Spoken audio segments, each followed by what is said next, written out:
Las ciudades de América Latina tienen características variadas desde el punto de vista del agua. Todas tienen algún tipo de problema. Para empezar, porque es mucha gente y ello lleva a que los volúmenes que hay que tratar, que hay que extraer y tratar son muy grandes. Por eso es que en gran medida yo utilizaba el término de ciudades sedientas, no porque haya sed particularmente, sino porque hay una sed que podríamos llamar estructural debido a la dificultad de proveer agua potable de calidad para tanta gente todo el tiempo y sobre todo cuando el crecimiento demográfico es tan grande. Este es un poco el argumento de mis proyectos que yo desarrollé estando trabajando en Canadá y en particular en varias ciudades de América Latina y que se llamó Ciudades Sedientas, Thirsty Cities en inglés, de Ville Soifée en francés, y eso permitió incluso realizar un video documental en su momento, tomando como ejemplo varias de estas ciudades. La gestión hídrica es uno de los temas más importantes en la gestión ambiental. La forma como se usa el agua, la forma como se utiliza, la forma como se la contamina, da lugar a las características ambientales de las ciudades, de los países y de las regiones. Por eso es tan importante saber las cantidades que están involucradas cuando hablamos del agua, de la gestión del agua, y desde ese punto de vista tenemos que hacer notar una cosa que a veces no se sabe, que el 90% del agua es dedicada a cultivos de irrigación. El riego es el uso principal del agua en los países y en las ciudades. El abastecimiento para las personas, en particular el abastecimiento para las poblaciones y mucho más en particular el abastecimiento para las grandes ciudades, es un tema muy importante por la cantidad de gente que involucra, no tanto por la cantidad de agua, sino por la cantidad de gente que está involucrada. Y por lo tanto, las consecuencias sobre la salud humana son mucho mayores, en el sentido de que estamos hablando de decenas de millones de personas que viven en las grandes ciudades. Desde ese punto de vista, comencé a trabajar sobre el tema del agua, de la gestión hídrica, allá al principio de la década de 1980, primero en Arabia Saudita, donde estuve trabajando en un lugar donde hay gran escasez de agua durante varios años, y luego empecé a trabajar en el International Development Research Center de Canadá, el Centro Internacional de Investigaciones para el Desarrollo, que está basado en Ottawa, pero que tiene proyectos a nivel internacional. Sobre esa base orienté los trabajos que estaba realizando para la gestión hídrica en las ciudades. Este tema es fundamental, particularmente en América Latina, porque existen varias ciudades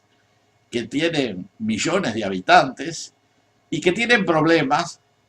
para abastecerse de agua, ya sea por la cantidad como por la calidad. Esos problemas a veces son naturales, porque la ciudad está en un lugar, podríamos decir, inadecuado, pero en otros lugares son consecuencia de acciones humanas, de decisiones políticas que llevaron a que haya problemas que no deberían existir. Un caso de una ciudad que está ubicada inapropiadamente es la ciudad de San Pablo, que fue fundada hace ya 300, casi 400 años, muy cerca de la costa, en Brasil, pero en una zona de divisoria de aguas, en donde el agua corre desde la divisoria de aguas hacia el oeste,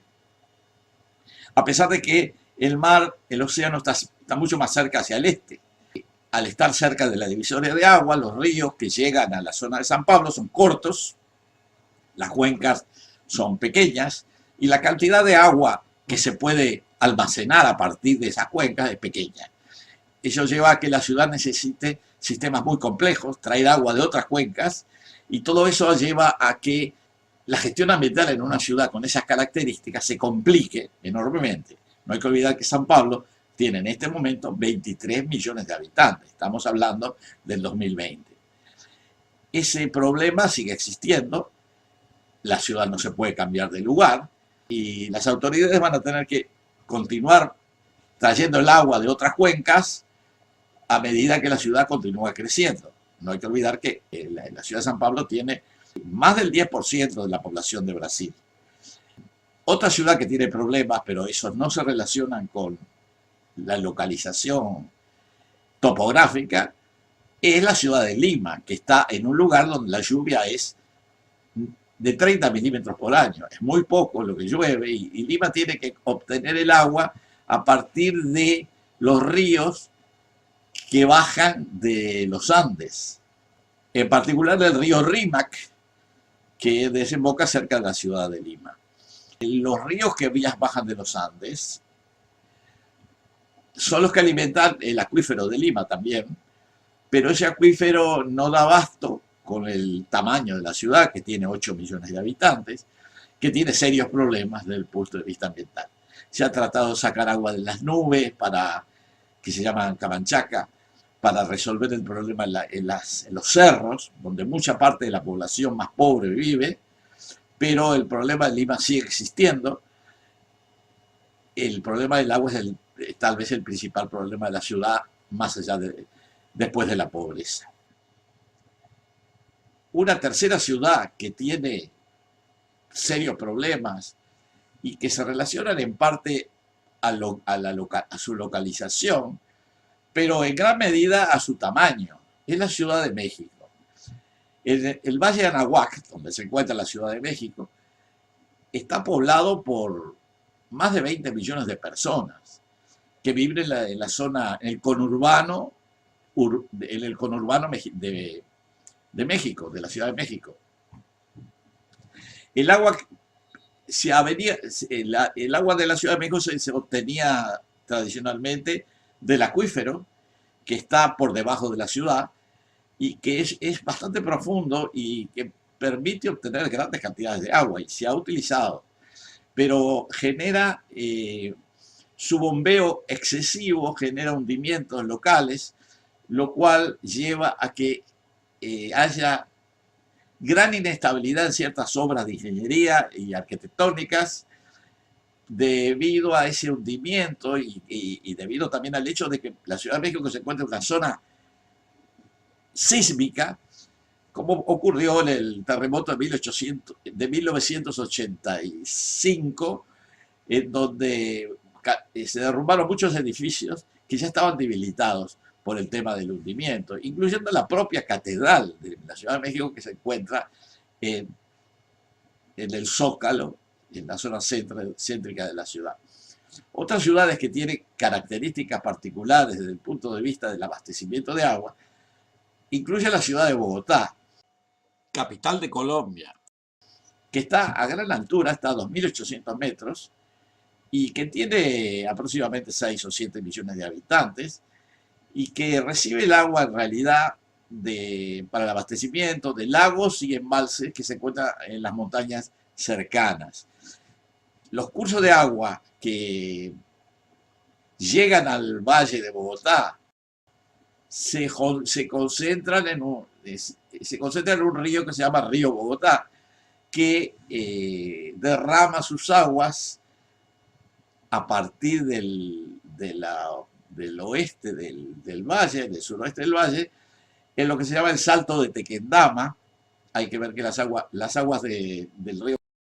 Bogotá están contaminadas, tiene mucho detergente, y al caer de una altura de 300 metros aproximadamente, se forman nubes de espuma muy particulares. El río aguas abajo está contaminado y como desemboca en el río Magdalena, eso afecta también al propio río Magdalena, que es el principal río de Colombia. Ese es el caso de otra ciudad que tiene algunos problemas que no son los mismos que las que mencionaba anteriormente. La ciudad de Buenos Aires está en el mejor lugar que uno se puede imaginar para obtener agua dulce, porque está al lado del río La Plata, que tiene un caudal de 25.000 metros cúbicos por segundo, de los cuales 20.000 vienen del río Paraná y 5.000 del río Uruguay.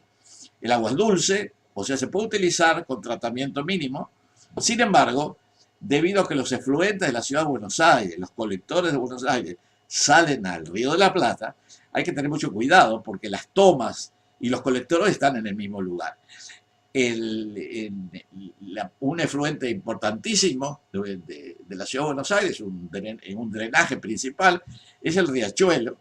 que tiene las aguas muy contaminadas y que salen prácticamente del centro de Buenos Aires. La principal toma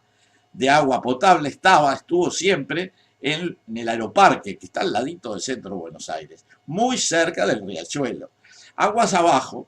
está el efluente principal de Berazategui, y la toma más importante está al norte de Berazategui, no muy lejos, en el barrio de Bernal, situado en la localidad de Quilmes, a lo que hay que agregar que últimamente se está construyendo un emisario que verterá las aguas cloacales de Buenos Aires varios kilómetros dentro del Río de la Plata, mejorando claramente la situación ambiental de las aguas costeras. Y eso hace que las plumas de contaminación pueden afectar las tomas propiamente dichas. Ahí hay una serie de problemas que se está tratando de resolver, pero no es fácil, porque la ciudad de Buenos Aires tiene 14 millones de habitantes. A eso se agrega que Buenos Aires en gran medida usa también el agua subterránea. Tal vez por el tamaño de la ciudad a veces es más fácil sacar el agua de los acuíferos que están in situ, como por ejemplo el acuífero Puelche, que está a 20 metros de profundidad, y que no está necesariamente contaminado, pero al ser la ciudad tan grande y tener tantos desechos industriales asociados, corre serios riesgos. Esta es otra ciudad que no debería tener problemas, pero los tiene. Esta es una primera aproximación al tema de las ciudades sedientas, Thirsty Cities, de Villa Assuafé, y luego voy a continuar tratando las ciudades de a una, porque creo que es muy importante que conozcamos cuál es realmente el problema del agua y dónde estamos situados con relación al mismo.